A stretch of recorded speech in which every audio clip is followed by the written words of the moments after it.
Hello everyone, welcome to the class of class 11th physics. So today we will discuss a very important topic, that is dimensions.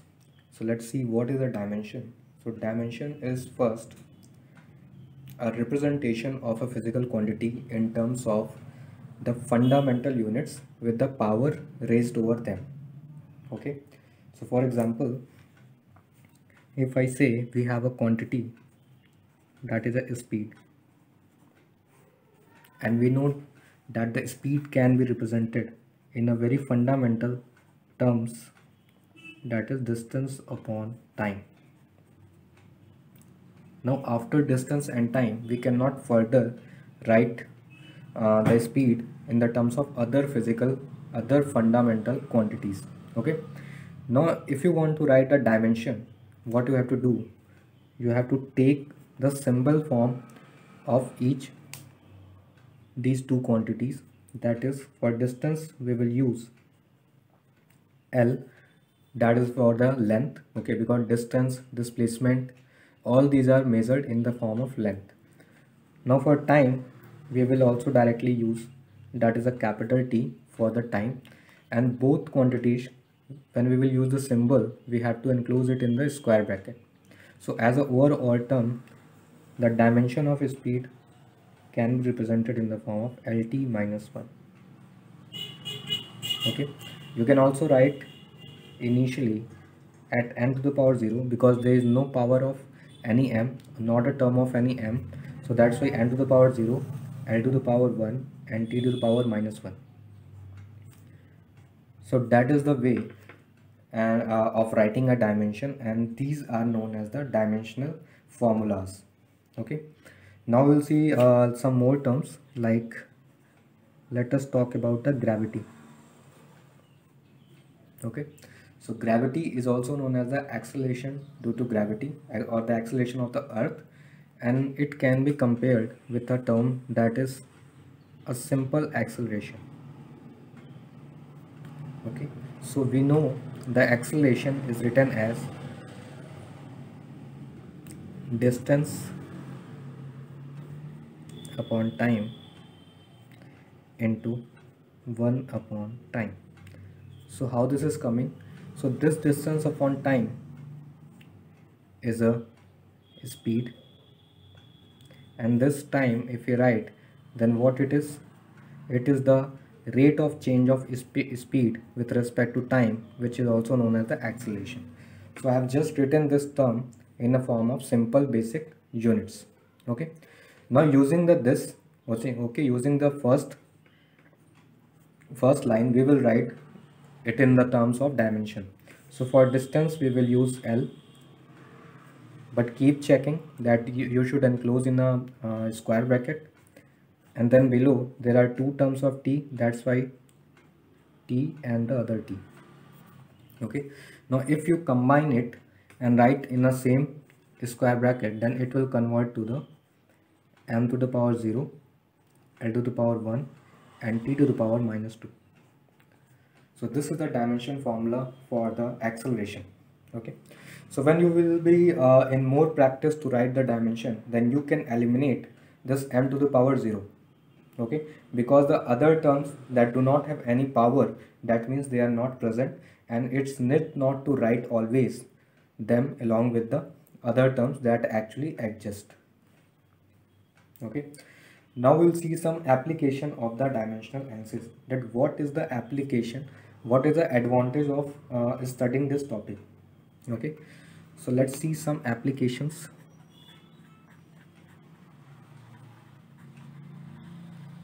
So let's see the first, that application, to convert a physical quantity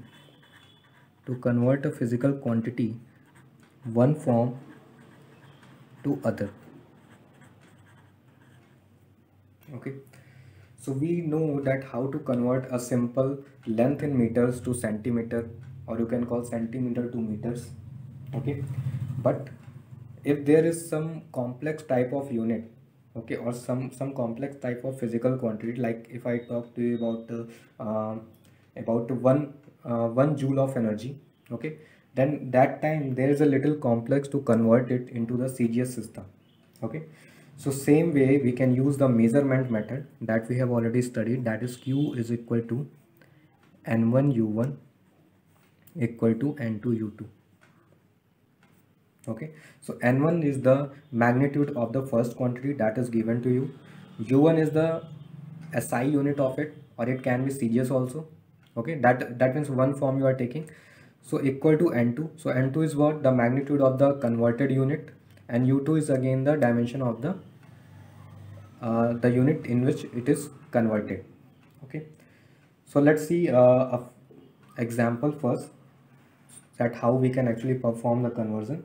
So we are taking an example that we have to convert 1 Newton to 1 dyne, and dyne is the CGS system of, it's the CGS unit of the force. Okay, and Newton is also the SI unit of the force.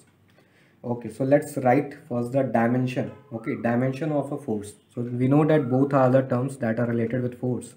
Okay, so if you write force, you can write it as M into A, that is a M into acceleration, mass into acceleration.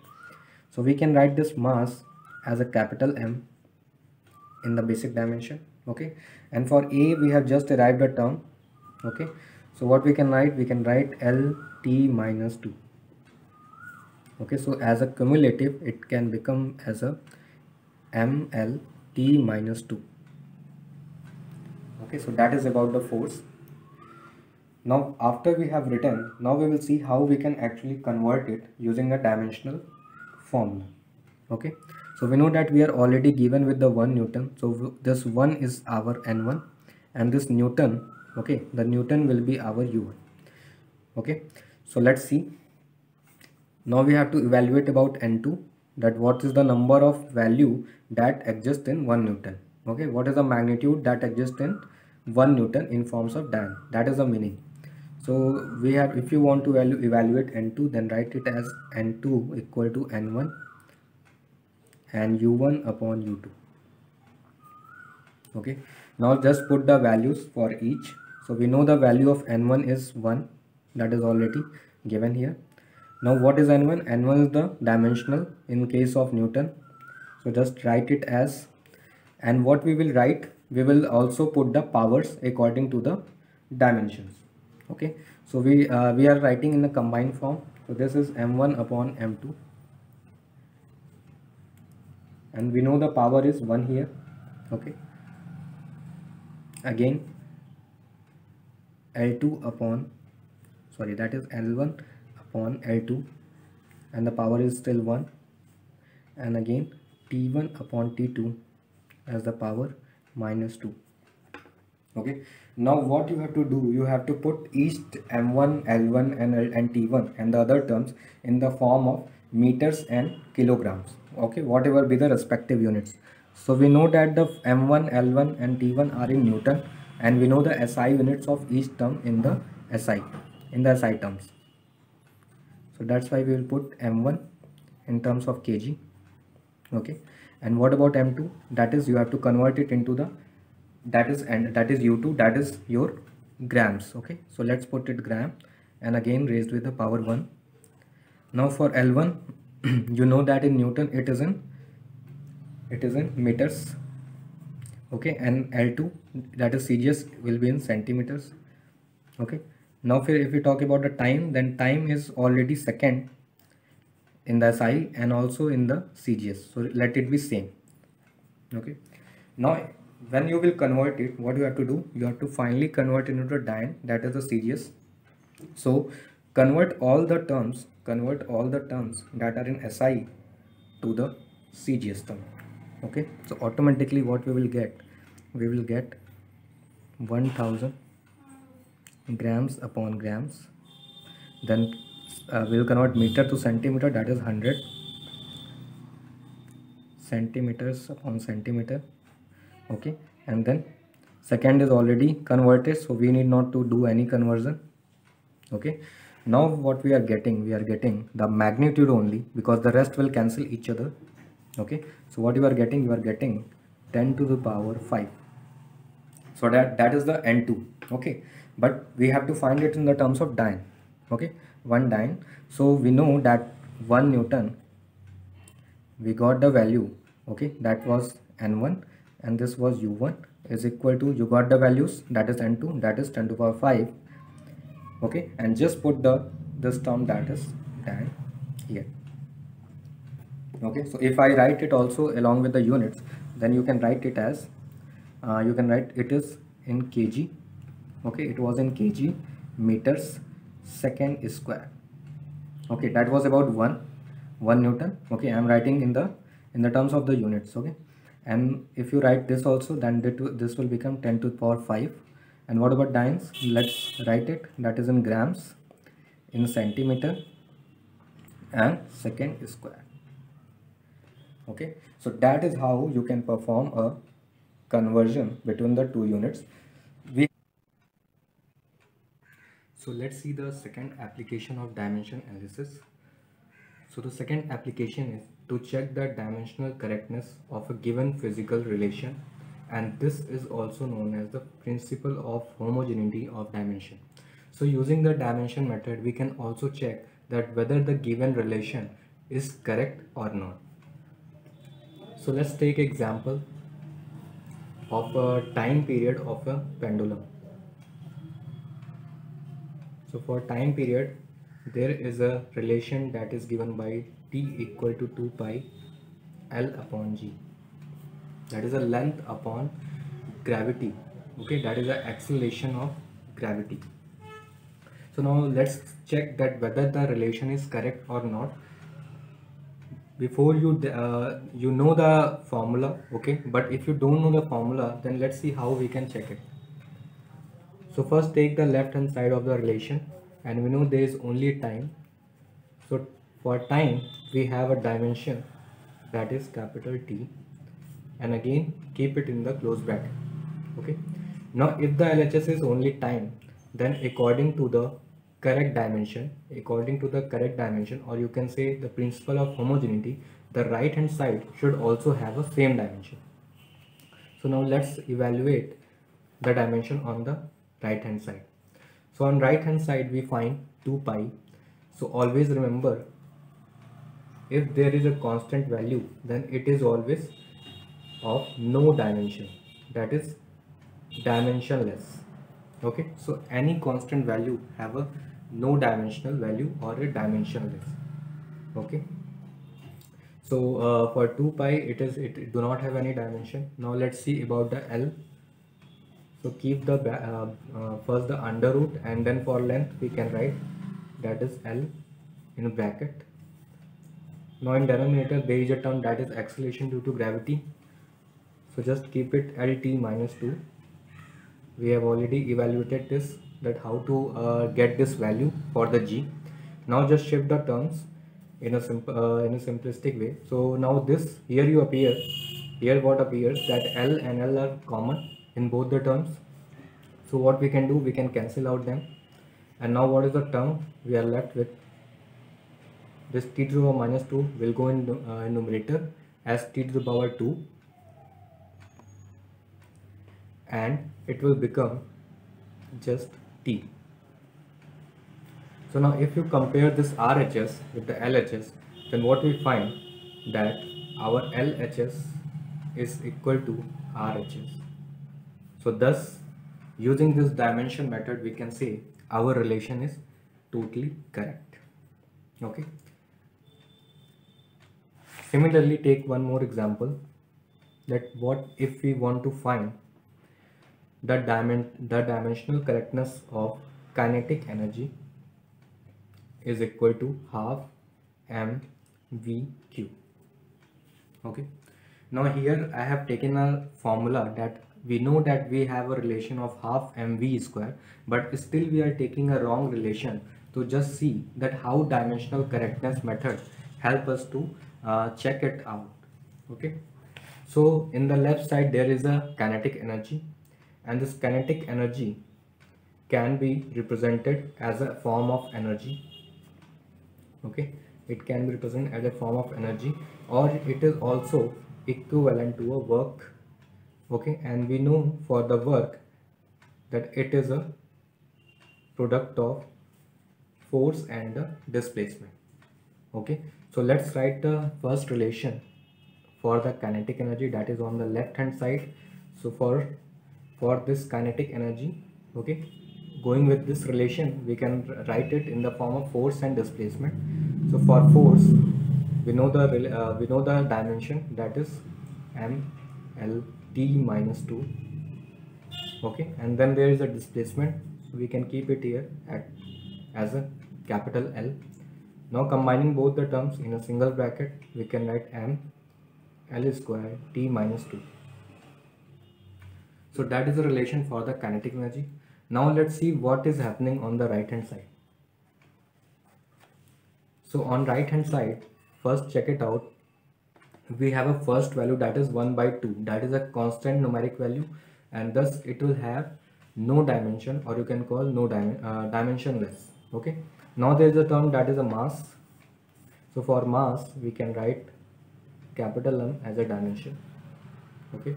Now there is a velocity and whole cube. So first write the velocity, that is L t minus 1, that is L upon t, and then make the cube over it. Okay. Now if we combine this term in a single bracket, then what we are getting, m L cube t minus 3. Okay. Now if you compare with LHS that have a value m L square t minus 2, then you can clearly see that both the dimensions are not equivalent to each other. Okay, that's why this relation is actually wrong. So you can say that this half mv cube is not dimensionally correct. That means the formula is also wrong. Okay, so in this way you can check that whether the dimensions are correct or not. So let's see the third application of the dimension, that is to derive a relationship between different physical quantities. So let's suppose you have a physical quantity and you don't know that how it can be represented in the other two physical quantities. Okay, so using the dimension method, we can actually establish a relationship between the both. Okay, so we will see this with taking an example. So let's take an example that we have to derive a relation between the length and gravity for the time period.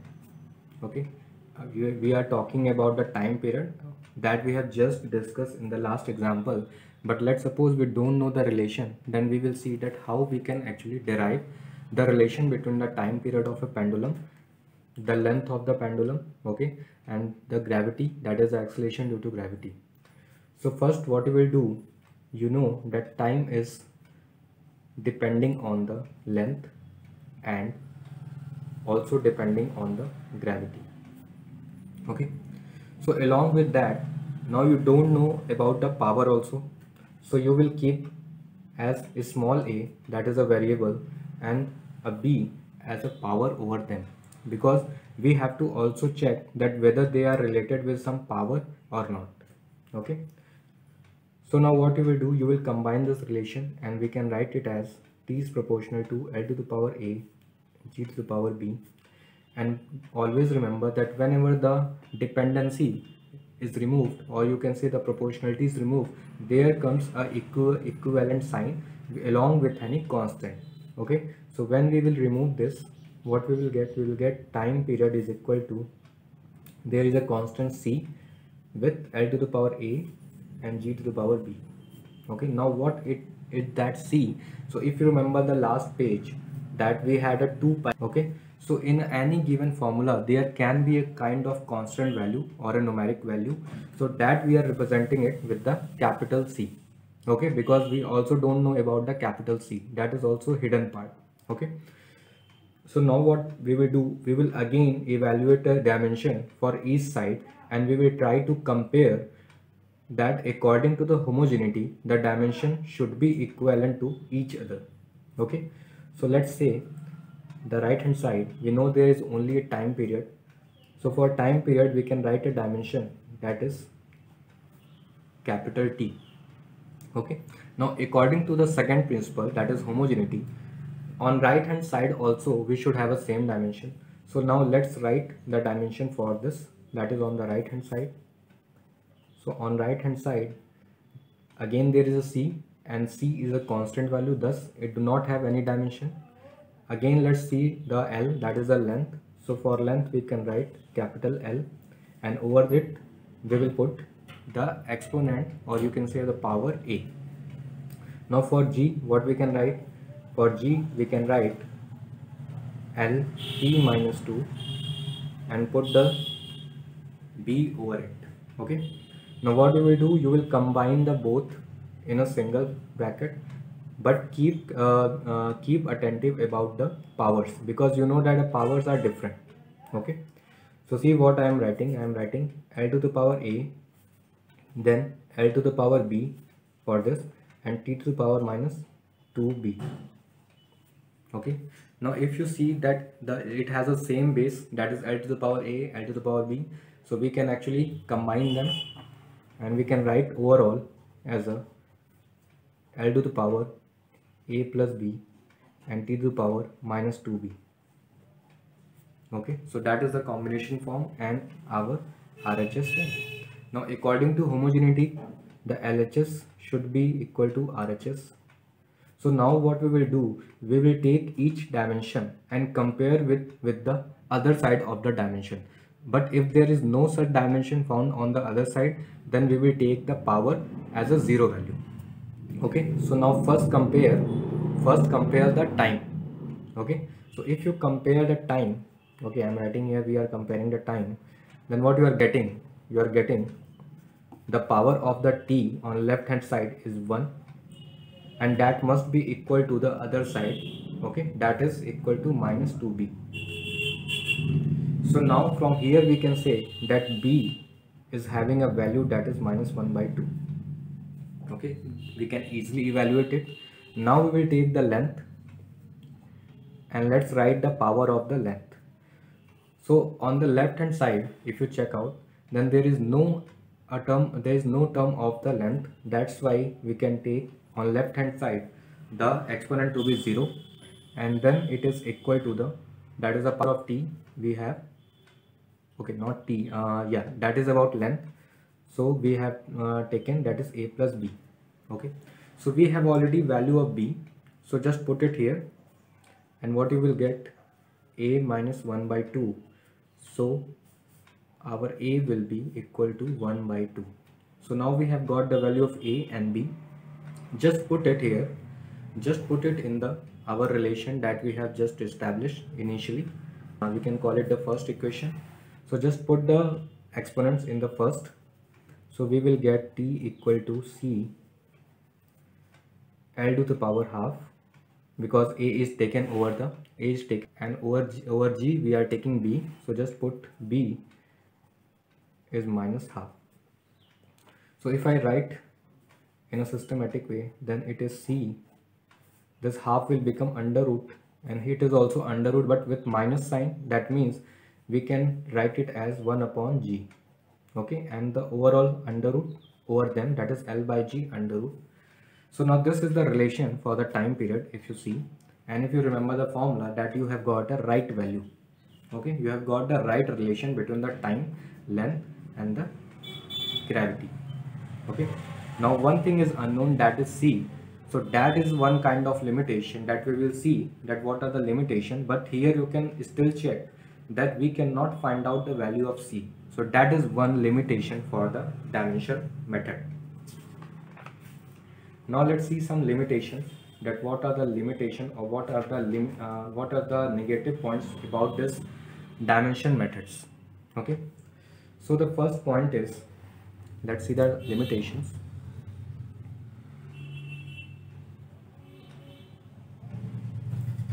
So the first point is, we can only derive the relation between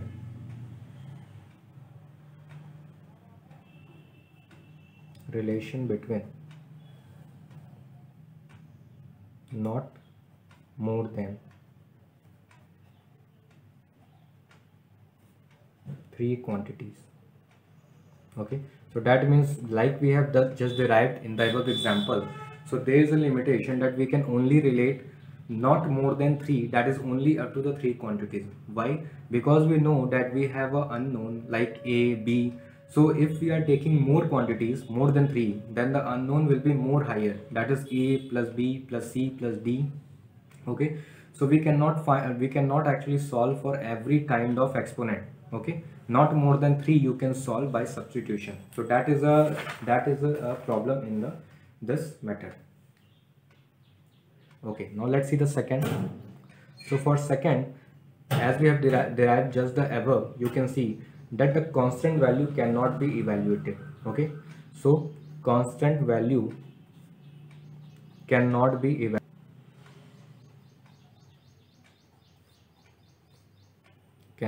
evaluated in the dimension method.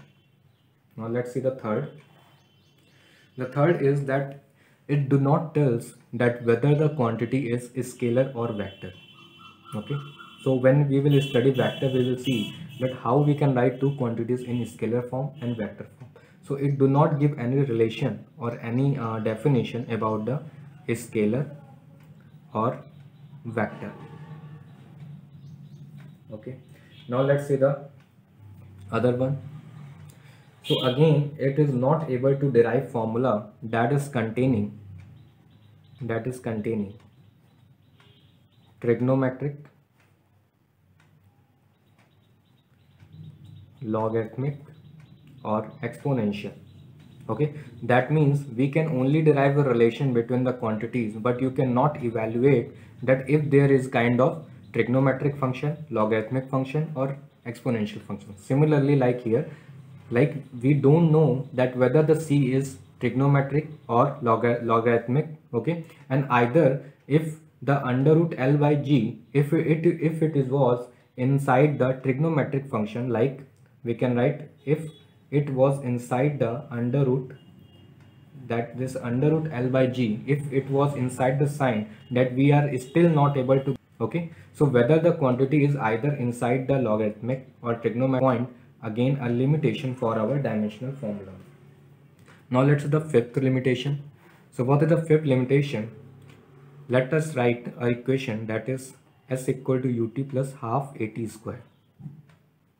Okay, so now what the fifth limitation is, that if there is only velocity and time and you are given the displacement for the correctness or to derive a relation, then you can only relate the ut with the s one at a time.